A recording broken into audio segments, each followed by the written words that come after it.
अफसोसनाक खबर शामिल करेंगे। गुजरांवाला के इलाके पीपल्स कॉलोनी में भतीजे ने फुप्पो को तेज धार आले से कत्ल कर दिया। कत्ल की वारदात के बाद मुलजिम की फरार होने की कोशिश। अहले इलाका ने मुलजिम को पकड़कर पुलिस के हवाले कर दिया।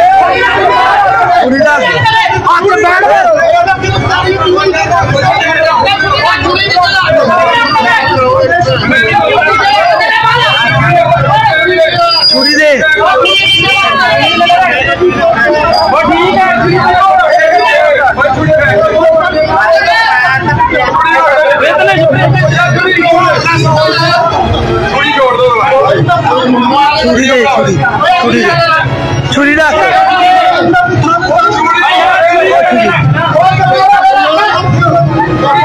दे दे।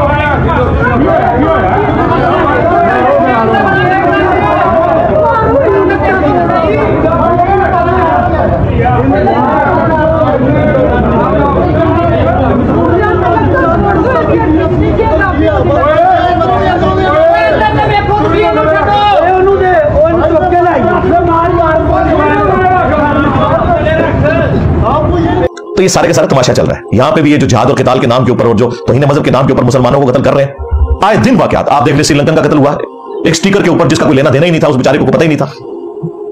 उसके बाद जड़ामाला में दर्जनों चर्च इन्होंने जलाए। फिर स्वात इंसिडेंट हुआ, सरगोदा में हुआ, क्वेटा में हुआ।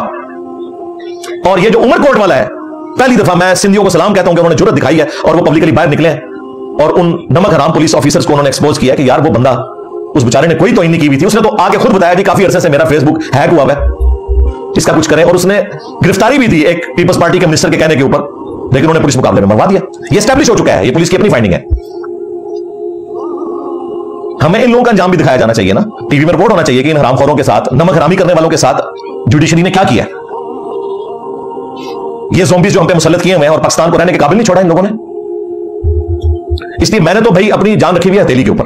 पहले तो मैं फिर भी थोड़े बहुत कोई ढके छुपे अल्फाज इस्तेमाल करता था, अब तो बिल्कुल मैं नंगे अल्फाज इस्तेमाल करता हूं। कोई लिहाज नहीं किसी का करना। जब इन बेशर्मों को कोई लिहाज नहीं है कि इस्लाम की भी बदनामी कर रहे हैं और पाकिस्तान को मुसलमानों के लिए भी इन्होंने रहने के काबिल नहीं छोड़ा। यही वजह है कि यहां जब मुसलमानों से खतरा होता है तो नॉन मुस्लिम कंट्रीज में जाके पना लेते हैं और वहां जाके उनको बताते हैं इस्लाम जो है वो अमन का दीन है। अब वो गोरा पूछ लवे कि जनाब अमन है, इतने लेना आयो, फिर उठे जाओ ना जिथे है इस्लाम का किला, तो मुंह अड़ के बह जाओगे। अब भी अगर इनको हया नहीं आती है और ये तमाशा चलता रहता है तौहीन मजहब के नाम के ऊपर, और हम लोग मुसलमाना तौर पर खामोशी इख्तियार करते हैं, तो अल्लाह के हुजूर हमारी कोई माफी नहीं है। मैं तो अपना फर्ज बार बार अदा करता हूं। मैंने अभी देखा कि 27th आईनी तरमीम आ रही है, 26 से पहले मैंने आवाज बुलंद करना शुरू की, 27 पे फिर कर रहा हूं कि तौबा की शिक डालो वरना ये आग तुम्हारे घरों तक भी पहुंचेगी। अस्सलाम वालेकुम नाज़रीन, उम्मीद है आप लोग खैरियत से होंगे। नाज़रीन, आज जिस टॉपिक से मैं प्रोग्राम का आगाज़ करने जा रहा हूँ ये इंतहाई दिल खराश किस्म का है, इंतहाई अफसोसनाक है। इंग्लिश में एक वर्ड इस्तेमाल होता है स्पीचलेस, कि कोई ऐसा काम कि जिसको आपको लगे कि इसके लिए, इसको बयान करने के लिए या इसकी मजम्मत करने के लिए आपके पास मुनासिब अल्फाज नहीं है। और ये कल गुजरांवाला में हुआ है, लेकिन इस वाक़े का आगाज़ कोई आज से 2-2.5 माह पहले मुल्तान से होता है। एक खातून है, गुजरांवाला में उनकी शादी हुई है। बेसिकली वो मुल्तान से थी, उनका नाम था फर्रुख शहजादी। फर्रुख शहजादी अपने भाई को मिलने उसके पास मुल्तान जाती है और उधर घर में कोई मजहबी बहस हो जाती है, और कोई इसी तरह की बहस जो कि हमारे घरानों में कोई रिश्तेदार अगर कोई बरेलवी हों और दूसरी तरफ अहले हदीस हों तो उनके दरमियान जिस तरह के मौज़ूआत पर बहस होती है, कोई इस तरह की बहस थी। अब यह है कि उस दौरान उसका भतीजा भी वो बातें सुन रहा था, और जो भतीजे जिसकी मैं बातें कर रहा हूँ, यानी कि वो कोई छोटा बच्चा नहीं था, मेरे ख्याल है कि कोई 30 साल या इसके लगभग उसकी उम्र होगी। और फिर वो भतीजा वो कोई 2.5 माह बाद, यानी कि उसकी फूफी तो वापस आ चुकी है, तो 2.5 माह बाद वो मुल्तान से गाड़ी पर बैठता है। सुबह के टाइम आकर वो गुजरांवाला में उतरता है, एक बाजार में जाता है, उधर से एक तेज़दार छुरा लेता है और अपनी फूफी के घर चला जाता है। जब अपनी फूफी के घर जाता है, फूफी के 2 बच्चे हैं, एक जो है उसकी उम्र, बेटी है उसकी उम्र 9 साल है और बेटा है उसकी उम्र 11 साल है। और वो स्कूल गए हुए हैं और उनके बाबा यानी कि इसका फूफा वो उनको लेने स्कूल गया हुआ है और फूफी घर पर अकेली है। ये फूफी को अकेला पाकर उसको ओवर पावर करता है और उसका गला काट देता है। और गला काटने के बाद वो उधर से भागता नहीं है, वो दरवाजे के बाहर आता है और वो नारे मारता है और वो उसको लगता है कि जैसे उसने एक बहुत बड़ा एक कारनामा सर अंजाम दिया है। उसके हाथ में छुरा है, यानी कि ये वीडियो आप लोगों में से शायद किसी ने देखी भी हो कि उसके हाथ में छुरा है और छुरे से खून के कतरे नीचे गिर रहे हैं और वो कहता है कि मेरी फूफी जो है उसने कोई तौहीन किया है, यानी कि कोई ब्लास्फेमस एक्ट किया और इस वजह से मैंने उसका गला काट दिया है। अब यह है कि जो बातें उसने पुलिस को बताई हैं, मैंने आपको जिस तरह जिक्र किया कि ये वो उसी तरह के कोई इख्तलाफी पहलू, इख्तलाफी लेकिन बेज़रर किस्म के कोई गुफ्तगू जो कि आमतौर पे कोई बरेलवी तबका फ़िक्र के लोग और अहले हदीस तबका फ़िक्र के लोग जो हैं इनके दरमियान हो सकती है। मुझे नहीं पता कि इन दोनों साइड के क्या नज़रियात थे, क्या ख्यालात थे, लेकिन जो गुफ्तगू मैंने सुनी है वो मैं आपको बता रहा हूँ कि वो कुछ इस किस्म की थी। अब यह है कि वो कहता है कि मैंने, वो आगे कई और उलमा का नाम लेता है, वो कहता है कि मैंने सुना हुआ है कि अगर कोई बंदा तौहीन रिसालत करे तो उसको जाकर कत्ल कर देना चाहिए, यानी कि उसमें ये कोई गुंजाइश नहीं है कि आपने किसी को जाकर कंप्लेन करनी है, पुलिस को रिपोर्ट करना है। जब लॉ एक बन गया तो लॉ एक कानून इसीलिए होता है कि आप किसी और को भी मौका दें कि वो उसको इंडिपेंडेंटली एग्जामिन कर सके, तो उसने वो काम नहीं किया और ये चीज़ एक बड़ी डेंजरस है। अब इसमें वो जिन उलमा का जिक्र कर रहा है, क्या वो सिर्फ वही उलमा है जो इस तरह की बातें करते हैं, या क्या उन्हें अपने लेवल पर इख्तियार से काम लेना चाहिए या नहीं लेना चाहिए, कि लोगों को बताना चाहिए कि अगर आपको लगे आपकी दानिश में किसी बंदे ने कोई गलती की है, बाज़ औक़ात ये होता है कि आपको ही लग रहा होता है कि जैसे उससे कोई गुनाह सरजद हुआ है, आप एक थर्ड पर्सन से पूछते हैं, आप कहते हैं कि नहीं ऐसी कोई बात नहीं है, तो आप किसी और को मौका दें, किसी और कोई फोरम पर जाएं, उधर जाकर बात होगी। इस तरीके से तो बात नहीं होती। लेकिन नाज़रीन ये एक बड़ा ही एक डेंजरस ट्रेंड है। इसका मतलब यह है कि हम आपस में गुफ्तगू भी नहीं कर सकते, और जब गुफ्तगू नहीं कर सकते तो फिर सच्चा कौन और झूठा कौन? फिर तो वही सच्चा होगा जिसके पास छुरा होगा। दूसरा जो है वो तो हिम्मत ही नहीं कर सकता, क्योंकि हिम्मत करेगा क्या पता कि वो बंदा जो है, यानी कि ये लड़का जो है उसको पूछते हैं, वो कहता है कि मैं 2.5 माह सोचता रहा कि मैं क्या करूं और मुझे लगा कि जैसे मैंने अगर अपनी फूफी का गला ना काटा तो मेरा शायद ईमान मुकम्मल नहीं है।